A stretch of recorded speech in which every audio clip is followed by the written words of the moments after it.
how me and Rudolph met? Yeah. Well, Aunt Matt come up to the house one day and took me and Jack over to Rose Hill Playground by the fence, and we picked blackberries. And when we come back home, we had a little brother. And we asked, where did he come from? And they said he was in the doctor's bag that he carries with him. Yeah. Now, Aunt Willie, she told me I was born under the corn crib amongst the hogs, and they went and got me out. Tell me what your earliest memories are of your grandparents. Well, Grandpa Norris used to be what called the chewing gum grandpa, because he always brought us some chewing gum. And he used George Washington tobacco, and it had a aluminum foil-like wrapper, and he always gave that to us, and we played with it. That's mostly what I remember of him. Our grandparents lived away from Columbus, and we didn't get to see them often. Grandmothers don't remember that at all. Where they lived down in South Alabama? Yeah.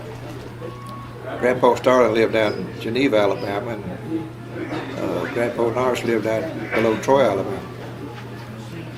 Geneva's on the Connecticut River, isn't it? Yeah, on the P River, ain't it? Yeah, I believe it is. What do you remember of Rudolph? I remember going with Ellis Norris and your grandmother, and I think Uncle Bud, who was mother's sister, brother, and was going to Grandpa's funeral, Grandpa Norris's funeral. And that's the only time I ever remember seeing him, was seeing him in that casket. And I was just a little bitty kid, and I remember we went on 37 Chevrolet. And it ran hot, and I got car sick, and you can imagine what it was, no air conditioning back in those days. Didn't even have paved roads, and it had been raining, and we had to go in ruts, and I was quite sick. I remember that. That's all I remember of my grandparents, both my grandmothers, and I do remember Grandpa Starling too, but it was a funeral situation for him as well. When I saw him, and back in those days, they would bring the body out to the home and leave the body in the home a day or so, and then they put a cheesecloth over it to keep the flies away. And I remember that, and I remember sleeping in a feather bed at Grandpa Starling at Aunt Ada's house, and he had died in that bed the day before, and I was sort of afraid, and I thought that my cousin, she was about 13 years old, and I reckon I was about 7 or 8.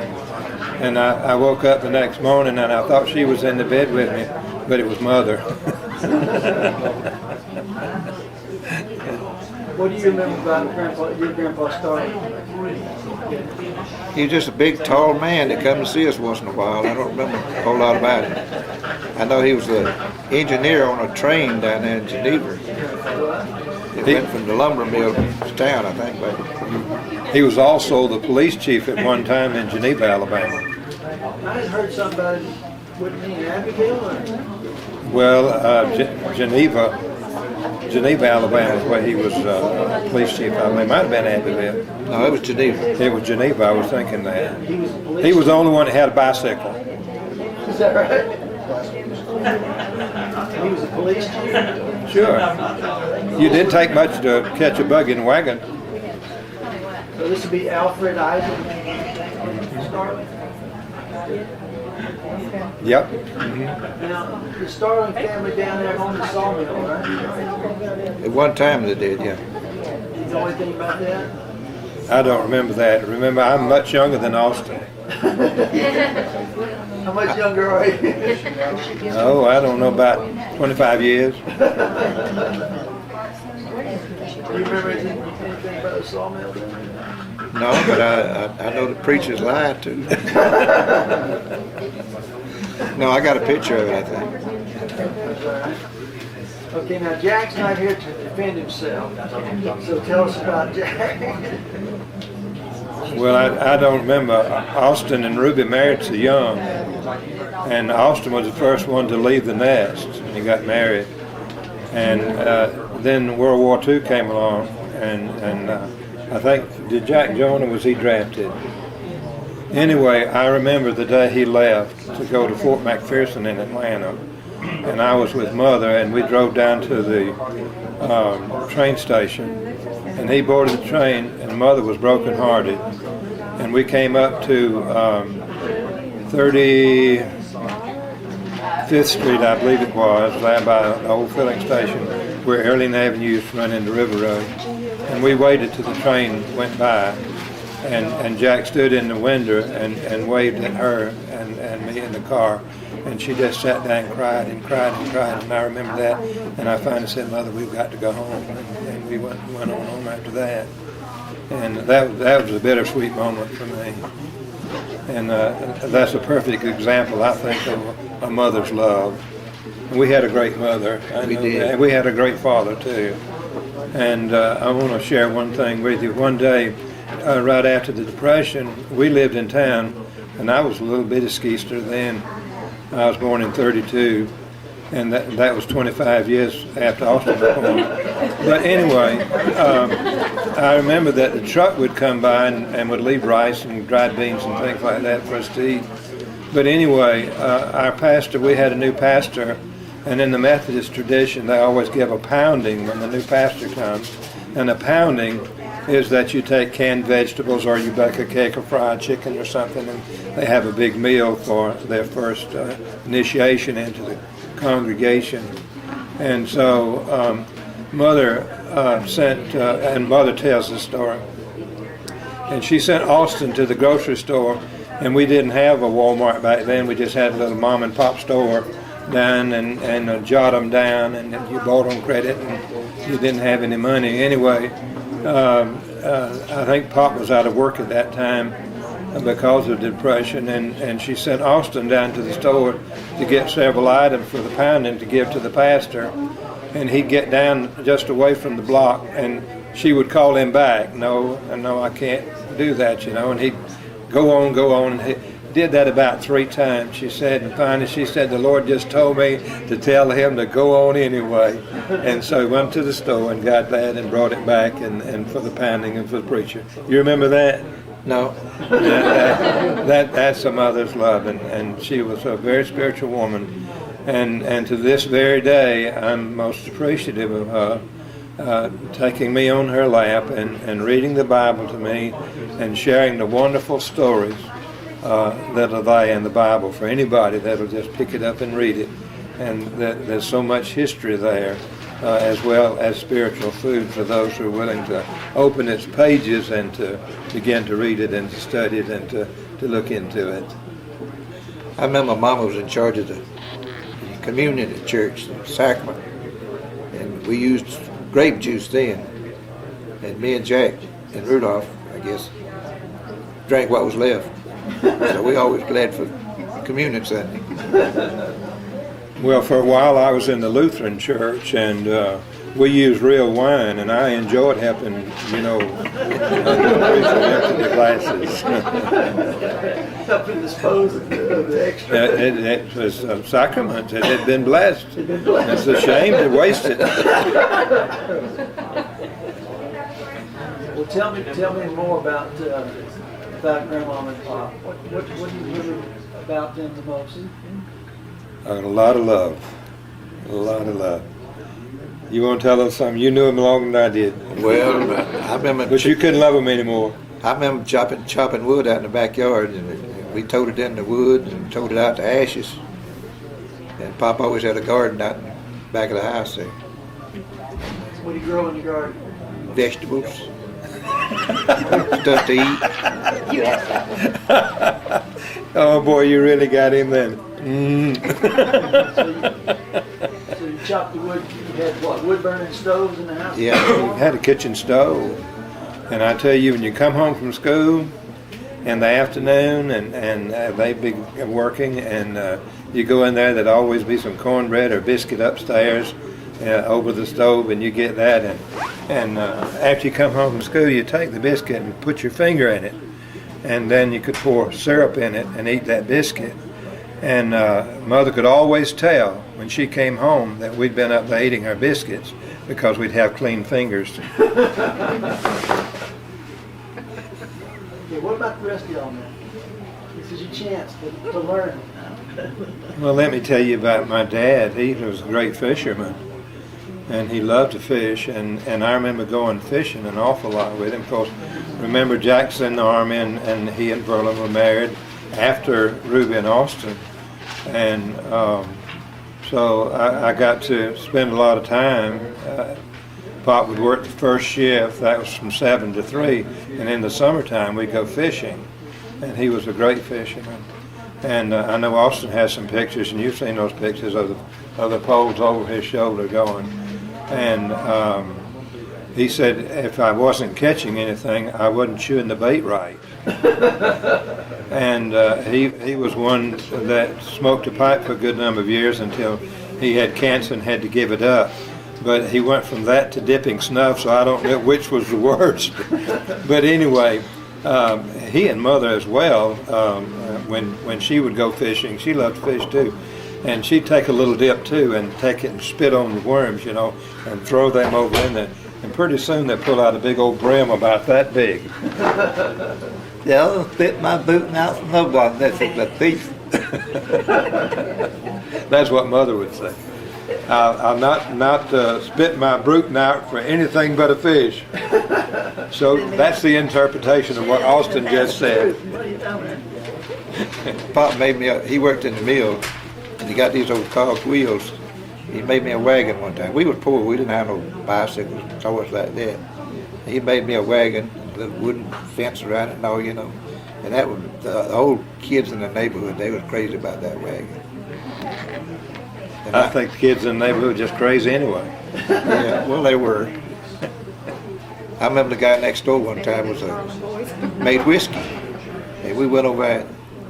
Me and Jack went over there. Remember that 25 years now. Underneath the floorboards in the house was a place where you stored the whiskey. And they'd kill a hog in the backyard over there, skin it, borrowed my knife one time. I never did get it back. Well, we always had plenty of flies. Yeah. Pop, tell me one time about when he was a boy down in South Alabama, they used to catch sturgeon in the river. Mm-hmm. What do you remember about that? I don't remember nothing about that. I don't remember the sturgeon, but I remember at the foot of Bartlett's Ferry Dam, we used to go up there, and they closed the gates, and he had some great big old fishing poles, and they were about that big around, and were about 12, 14 feet long, and used twine on them in a great big cord. And he would cook up what he called dough balls, and he would take meal and flour and put it together, and onions, anything to make it smell, and wrap it around that cotton and boil it on the stove. And we'd use those and put it out, and he'd catch those big carp, and they would weigh 14, 15, 20 pounds, something like that. Y'all ate the carp? Oh no, we had some black friends we shared them with. We didn't share them, we gave them. Pop said that they used to catch sturgeon down. Well, roe from a sturgeon is very expensive. Yeah. Caviar. They said they're like 12, 14 feet long. Yeah. Big toes. Yeah. How did y'all like to fish? Did you? What Pop used to take me and Jack up on the river and fish up there above Bibb City on the rocks out there. We'd run around on the rocks and look at the little pools and all and find Pop fish. He could sit there all day and he had a good time if he didn't catch nothing. I remember one time, you remember Uncle Felix was a watchman over at Meredith's Mill, and Uncle Felix was Pop's brother, older brother, and when he was a young boy, they would take syrup cans and they made a boiler out of it, and so a boiler, B-O-I-L-E-R, and so to make steam, and it exploded and it put his eye out, and he never could work except being a watchman or something like that.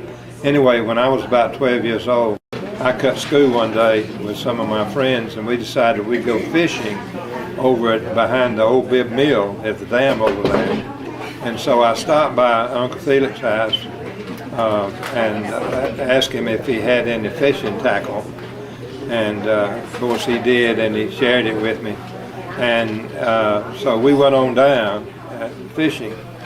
And so I came home, and Dad, Pop, he was waiting for me when I got there. He said, "Why didn't you go to school today?" "I did go to school." "Oh, no, you didn't go to school." "How do you know I didn't go to school?" "You went over to that bib mill and that river." And then he took his belt off, and I still feel the heat from those lashes that he gave me for skipping school and going fishing. Didn't you tell him that fish run in schools? No, I wasn't smart enough back then. All I did was run and hide. I remember we used to run up on our houses up off the ground, and we'd run up on the house and wait for Mom to come home from work. She would let Pop whip us. Is that right? I remember one time hiding in the closet from both of them. They looked for me and looked for me and looked for me and never could find me. But when they did find me, ooh, What did you do to merit that?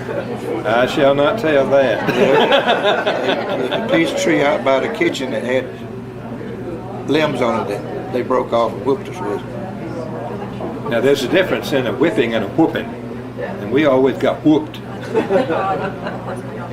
And I was sent to get my own whooper, and if it wasn't big enough and it broke, I had to go get another one. So I always made sure. I remember Grandma sending me to get the switch. And that's a pretty good philosophy too, because I used that along the years with my boys. Yes, you did.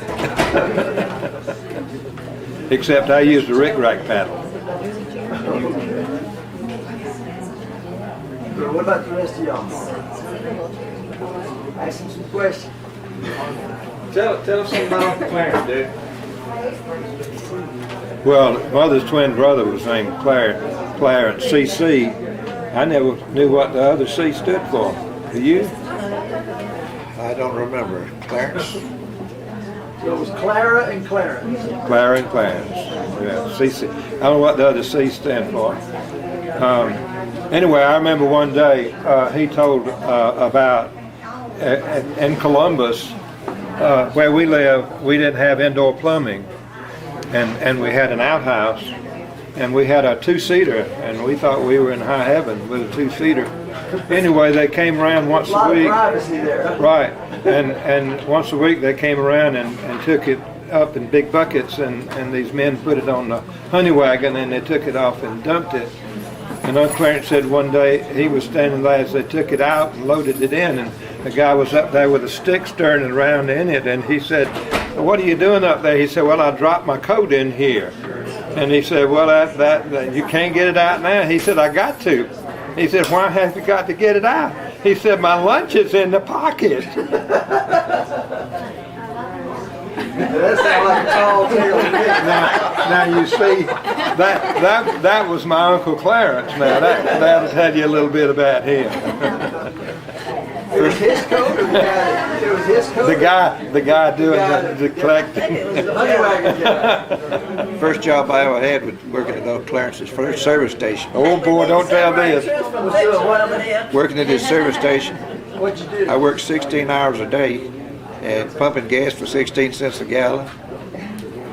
Worked 16 hours a day, and they gave me $1. You pump it. Aunt Willie gave me $1, and Uncle Clarence slipped an extra quarter on the side. But I greased cars and done everything you do around a service station. Now, where was this service station? It's the corner of 32nd Street and River Road, Hamilton. Let me tell you a bit about an experience I had with Austin here. Aunt Willie, she was tight, as you can tell from what he said. And so she wanted Austin to come down and said, "Rudolph, you can help him to clean up their yard." And so the boss here, he sat on the steps, and I did most of the work. I was a Supervisor, I'm telling you. So when she came through, I think she gave him about 75 cents, and she gave me a dime. And I've always leadership had pays. Well, I've always had a little bit of a temper, and it showed at that time too. And I know, let's see, I was thinking about, oh yes, another time, when Uncle Clarence ran that filling station, I rode my bicycle down there one time, and Austin said, let me ride it. And I said, no, won't you ride my bicycle? Yeah, I'm gonna ride it. He had those coveralls on, and he grabbed up my bicycle, and he rode it around there, and the car drove up by that time. He laid it right down in the driveway, and the car went up with that. Uncle Clarence said, move your bicycle. I said, I'm not going to move it. I said, Austin's one put it down there, get him to move it. I said, Bubba. That's what we used to call him, Bubba. I said, Bubba put it down there, I didn't. He said, I didn't tell Bubba to get it, I told you to get it. I said, get it yourself, you SOB. And I started running, and as I started running, I looked back over my shoulder, and he was reaching up in a tree.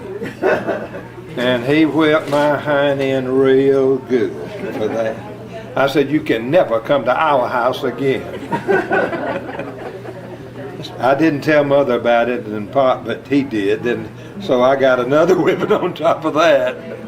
But anyway, you know, they say if you have a childhood like that, you sometimes the worst people make the best preachers. I don't know.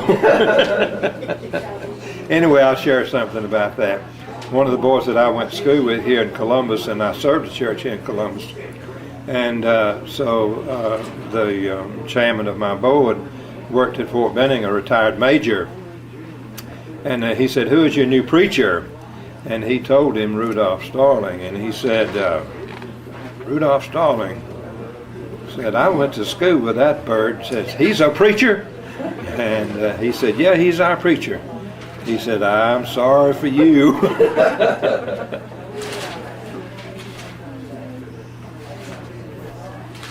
Well, we worked next door to one another for a number of years, didn't we? Yeah. You at Hardaway Ford, and I was at Stevens Color Company before I entered the ministry.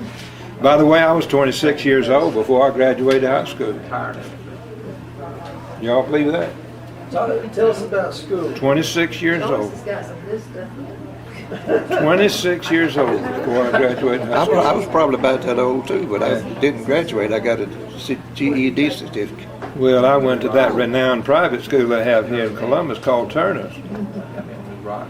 I graduated from there and went to a little college in North Alabama called Southern Union College, and then I went to Georgia Southern College for 2 years and majored in elementary education. And I showed somebody my ring the other day. It said BS. Is that what that stands for? I don't know. They giggled. Anyway, I went on 3 years to Emory University in Atlanta and got a master's degree in theology, and then I got a doctorate of ministry degree. You bragging, Rudolph. He said, wanted me to tell my education, Ruby.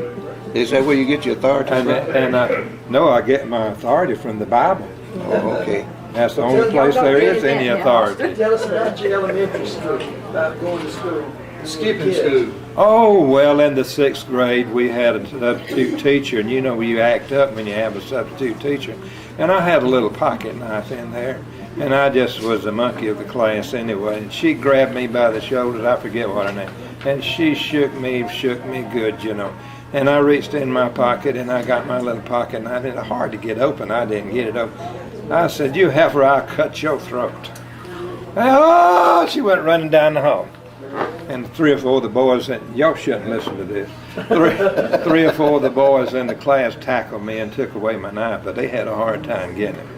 But anyway, the principal kept that knife, and Mother had to go to school. And Mother was always the one to go to school and get me back in school. And she went and got me back in school, but I couldn't ever bring a knife to school anymore. I reckon they would have put me in jail. And I imagine Pop would have to serve 20 or 30 years maltreatment of the children. Don't you imagine present day time? They wouldn't let you bring a knife to school? No. That's horrible. I know after I threatened to cut the teacher's throat. Principal called me up at Jordan one day and said, Mr. Starling, come up here. I says, Dennis cut somebody with a knife. So Dennis got in that same kind of trouble. Now we know who he took after. Not his daddy. Not his daddy. What elementary schools did y'all go to? Waverly Terrace, Waverly Terrace. Now, junior high school. how close was that to where you live? Well, we walked about Mile a mile and a half. Mile and a half. It's like fish, you know. It gets further and further away. We didn't ride the school bus. We had to walk. But I want to tell you this. Let me tell you this while it's on my mind. I don't want to lose a thought. I used to go when I went to Columbus Junior High School. We used to hide our cigarettes in the chimney in the old Mormon church where they take out the ashes. We'd open that door and put our cigarettes in that till we got to school. And then when we started back home, we get our cigarettes out and go on home. And you see, you're the Mormon church. The Mormon church contributed to my downfall. They didn't smoke though. What did you think about when your brother joined the Mormon church? Well, I thought it was a wonderful thing. He was at least on one of the roads there. You know, it's like this. These fellows in the country, the crossroads at a country store, they were all sitting around talking. In the fall, they'd gathered their crops, and they got to talking about religion, and they talked about the Mormons, and they talked about the Methodists, and they talked about the Lutherans and the Baptists, and they looked over in the corner, and this elderly man was over there, and he was whittling away, and they said, "Uncle Moses, what do you think about all these religions?" He said, "Well, boys," he said, "all of you raise cotton, and said every one of you come to the gin in a different way." And he said the gin man is not interested in which way you came. What he's interested in is the cotton you've got. So I think the Lord is interested in what is within our hearts, not how we got there. Amen, brother. I did get to preach a little bit, didn't I? Well, tell us more about the three of you, your relationship as brothers and with Jack. Well, he was the baby, and when he was 25 years. when he was born, we tried to get him, throw him in the river. Oh, that reminds me. He was getting too much attention. That reminds me when Robert and Gary were going across the river, and Dennis was born, and they said, "Let's throw him in the river." You said that. Been to Aunt Matt's. Is that what it is?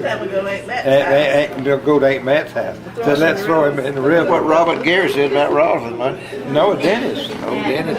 Dennis, yeah. And they just stuck me in a drawer.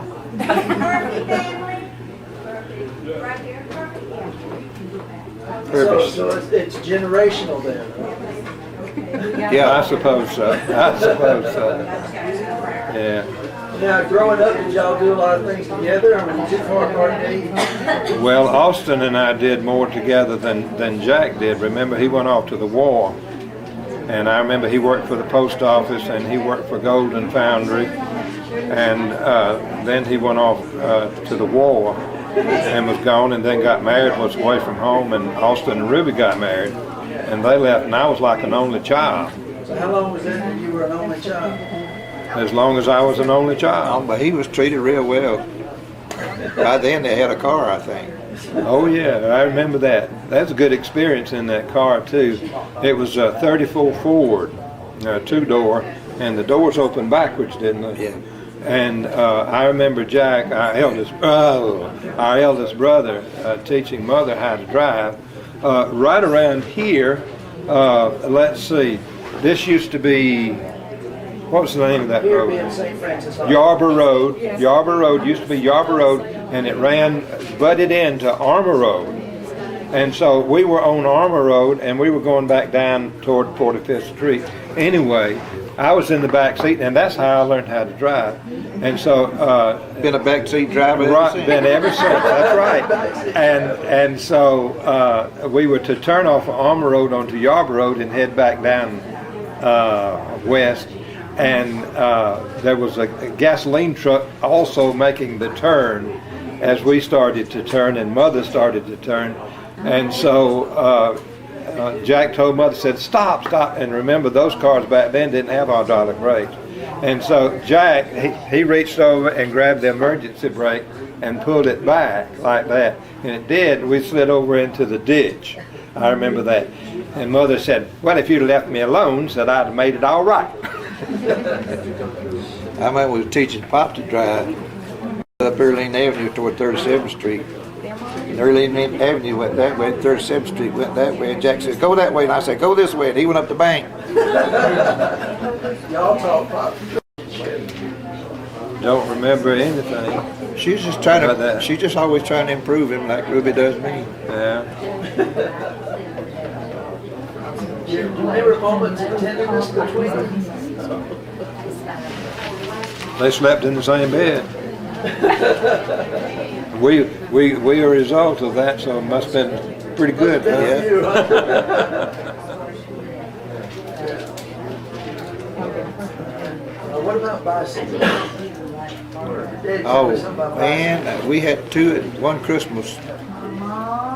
After we got a little older, we got a new Elgin bicycle in Cedar Roebuck. And I don't know what it cost them, but it must have been like buying a car from Mom and Pop. It must have been like buying a car from Mother and Pop that costed those two bicycles. I don't know how long it took them to pay for it, but we were the happiest kids on the block. Now, with two bicycles and three boys, you have problems. No, there wasn't another boy then. No, I Well, that's wasn't. before. He come along 25 later. years, remember. Yeah. But tell them about it and how you got your name Hoppy. And all the other boys, O'Neill Hendricks and the rest of them, and Jack, went off leaving you, and because of your disability, you couldn't pedal just right.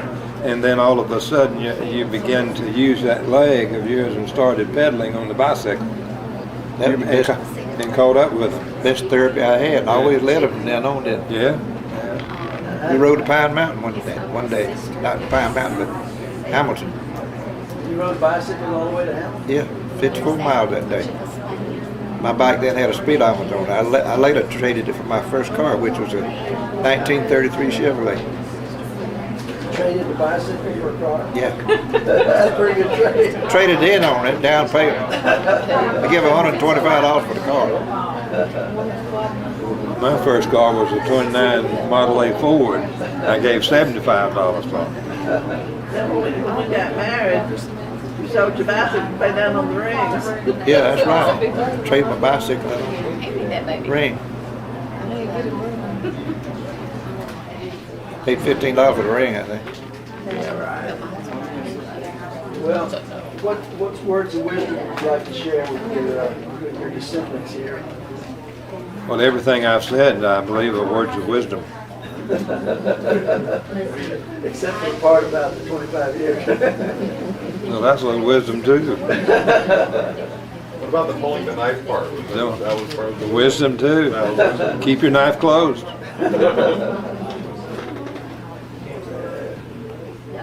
Mark, you got anything else? Tim? Mark's been mighty quiet. Tim ain't said nothing. All right. They are astonished at what they've heard about their father. Any closing comments? It's been a good ride. It's not over yet. Yeah, get her done. Get her done. Well, thanks for sharing with us.